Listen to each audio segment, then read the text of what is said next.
ბოლო დროს ისევ სიზმრებში ვხედავ, თითქოს თანდამ აქვს ბავშვობის სახლი. მაშინ დელივით მხრებზე რომ მაწევს საკუთარი თუ მშობლების დარდი.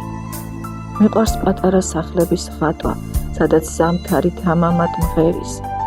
ნაცრად ქცეული ნაკვერჩხალივით მათბობს ზრუნვა და ალერსი დედის. მაინც თუ ვრჩებით, კიდაც გავიქცეთ, სადაც გვაჩუქეს სიცოცხლის წლები. იქნება სჯობს, რომ იქაც წავიქცეთ, სადაც პირველად ავიდგეთ ფეხი. ხანდროს ისიც სჯობს ქსოვნა დავკარგოთ, შევიმსუბუქოთ პატარა მხრები. წყობაში როგორ ვიცხოვროთ, თუ ზურგით დაგვაქვს განვლილი წლები. მეუბნებიან არ გავიხსენა დედის სრემლები და მამის ბრაზი.